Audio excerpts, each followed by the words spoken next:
امیر المومنین فی الحدیث حضرت عبداللہ ابن مبارک رضی اللہ تعالیٰ، صحابی نہیں لیکن حدیث کے امیر ہیں۔ ان کا جب نام آ جاتا ہے کسی حدیث میں تو کسی محدث کی جرت نہیں ہوتی اس حدیث کو تسلیم نہ کرے۔ یہ مجھے اکڑ کے چلنے پہ ایک بات یاد آئی، فرماتے ہیں کہ حج کر کے میں اپنی اونٹنی پہ اپنے ملک شام کو جا رہا تھا کہ راستے میں نے ایک جھلی سی کملی سی بڑھیا دیکھی، صحرا میں ڈیزرٹ میں پیدل چل رہی ہے بیچاری۔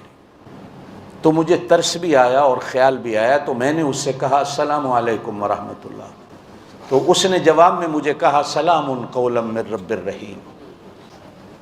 میں نے اس سے کہا کہ یہ صحرا میں ڈیزرٹ میں کہاں تو اکیلی گھوم رہی ہے؟ تو کہنے لگی من یضلل اللہ فلا ہادی لہ، کہ جو راستہ بھول جائے تو اللہ کے سوا اس کو راستہ بتانے والا کوئی نہیں ہوتا۔ میں سمجھ گیا کہ یہ بھولی بسری ہے۔ میں نے اس سے پوچھا اپنی زبان میں کتنے دن ہو گئے تجھے؟ کہنے لگی ثلاث لیال سویہ، 3 راتیں ہو گئی کہ میں اپنے قافلے سے بچھڑ گئی۔ تو میں نے اس سے پوچھا کہ کھانا پینا؟ کہنے لگی ہوا یطعمنی ویسقین، وہ مجھے کھلاتا بھی ہے پلاتا بھی ہے۔ میں نے اس سے کہا تیرے پاس پانی نہیں تو نماز کیسے پڑھتی؟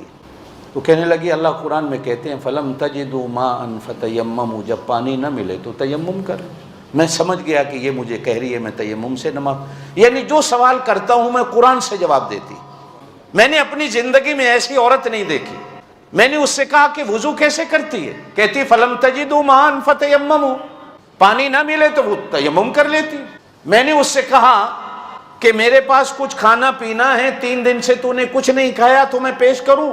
تو پھر قرآن پڑھ کے کہتی ہے کہ مجھے روزہ ہے، ثم اتم الصیام الی اللیل، جب تک شام نہیں ہوگی میں کچھ نہیں کھاؤں گی، مجھے روزہ ہے۔ تو میں نے اس سے کہا کہ سفر میں روزہ، تو پھر قرآن پڑھ کے جواب دیتی ہے فمن تطوع خیرا فہو خیر اللہ، نفلی روزہ ہے میرا۔ تو میں نے کہا سفر میں تو فرضی روزہ جائز نہیں، تو نفلی روزہ رکھ رہی ہے؟ تو کہتی ہے اللہ قرآن میں کہتے ہیں وَأَن تَصُومُوا خَيْرٌ لَكُمْ إِن كُنتُمْ تَعْلَمُونَ، اگر تمہیں روزے کے اجر کا پتہ چل جائے تو پھر تم سفر میں بھی روزہ رکھنے کو تیار ہو جاؤ۔ تمہیں کیا پتہ روزے کا اجر کیا ہے؟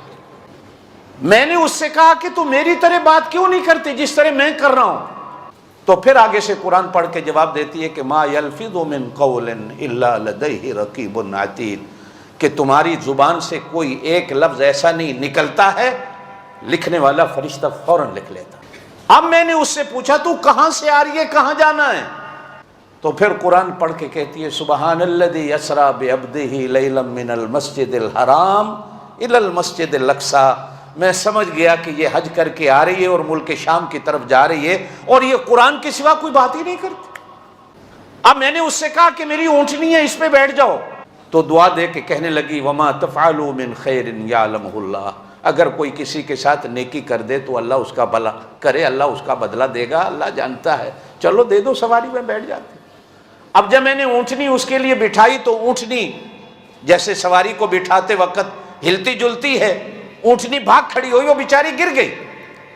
جیسے یہ گری تو زبان سے کہتی ہے وما اصابکم من مصیبت فبما کسبت ایدیکم، یہ مصیبت اللہ کی طرف سے آئی ہے، اس میں نہ تیرا قصور نہ میرا قصور نہ اونٹنی کا قصور، اونٹنی کو ڈانٹ نہیں ہے، اللہ کی طرف سے آیا، جو بھی مصیبت آتی ہے وہ اللہ کی طرف۔ اب میں نے اونٹنی کو پھر بٹھا کر باندھ کر اس کو بٹھانا چاہا تو پھر قرآن پڑھ کے مجھے کہتی ہے کہ اللہ قرآن میں کہتے ہیں قل للمؤمنین یغضوا من ابصارہم، کہ ایمان والے مردوں سے کہہ دو کہ عورتیں سامنے آ جائیں تو اپنے نگاہوں کو جھکا لیں، نگاہوں کو جھکاؤ تاکہ تیری نگاہ میرے چہرے پر نہ پڑے، میرے کپڑے پھٹ گئے ہیں۔ اب میں نے اس کو اونٹنی پہ بٹھایا تو اب میں وہ بات مجھے جو یاد آئی، میں اونٹنی کو بھگانے لگا تیز تیز کہ کہیں راستے میں اس کا قافلہ مل جائے جس سے یہ بچھڑی ہوئی ہے۔ تو اونٹنی جو تیز چلی تو اونٹنی پہ بیٹھی بیٹھی کہتی ہے وقصد فی مشیک وغضض من، ہولے چلا ہولے چلا، اللہ کہتے ہیں کہ ہولے ہولے چلو، میں نے ہولے چلائی۔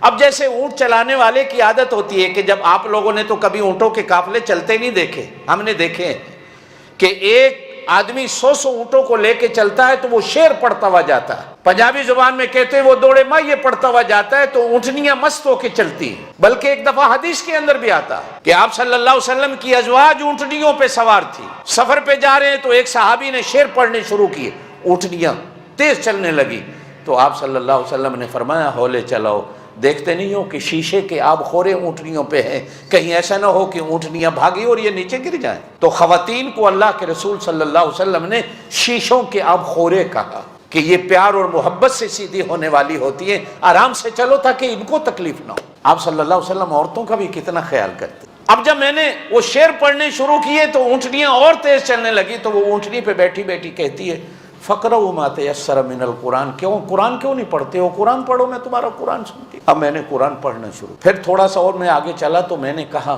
تیرا خامند ہے؟ تو وہ فوراً اونٹنی پہ بیٹھ کہتی ہے یا ایھا الذین آمنوا، ایمان والو، لا تسألوا عن اشیاء ان تبد لکم، جو تمہاری چیزیں نہیں ان کے بارے میں پوچھتے کیوں؟ جن چیزوں کا حق ہی نہیں تمہارے اوپر، ان چیزوں کے بارے میں پوچھتے کیوں؟ میں نے کہا کو قوم قبیلہ، پھر کہنے لگی ولا تقف ما لیس لک بہ علم، جدھر جانا ہی نہیں خبردار نہیں پوچھنا کہ میں کس قوم قبیلے سے، بس اپنے اونٹوں کو چلاؤ۔ حضرت عبداللہ ابن مبارک کہتے ہیں کہ میں نے اب سارے راستے بات، لیکن مجھے یہ تھا کہ جلدی اس کا قافلہ کہیں مل جائے۔ اچانک دیکھا تو وہ قافلہ، اب مجھے خیال آیا، میں نے پوچھا کہ اس قافلے میں تیرا کون ہے کہ جس کو میں بلاؤں؟ تو کہنے لگی المال والبنون زینت الحیات الدنیا، میں سمجھ گیا کہ اس کے بیٹے اس کے قافلے۔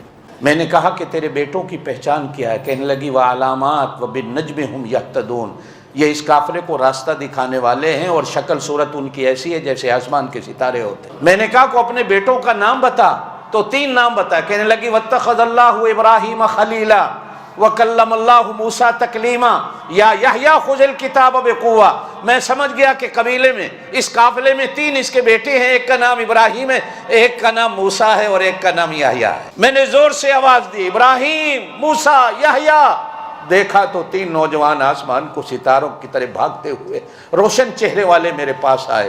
میں نے کہا اسے جانتے ہو؟ کہنے لگی یہ ہماری اماں۔ کیا ہو گیا تھا کہ پیچھے بچھڑ گئی تھی، قافلہ ہمارا چل پڑا۔ اب وہ اتری تو اتنے میں اپنے بچوں سے کہنے لگی فبعثوا احدکم، ایک بندہ جاؤ بیوارے کے قوم کو پیسے لے لو، حاضہ الی المدینہ، اس شہر میں جاؤ، اس مہمان کے لیے کوئی کھانا لے کے آؤ۔ اب ان میں سے ایک بچہ بھاگتا ہوا بازار جاتا ہے میرے لیے کھانا لے کے آتا۔ اب جب کھانا میرے سامنے رکھا تو وہ عورت پھر قرآن پڑھ کے کہتی ہے کلوا واشربوا ہنیئا بما اسلفتم فی الایام الخالیہ، یہ جتنے پیچھے میرے اوپر احسان کرتا آیا ہے نا اس کا بدلہ ہے، کھاؤ اور پی۔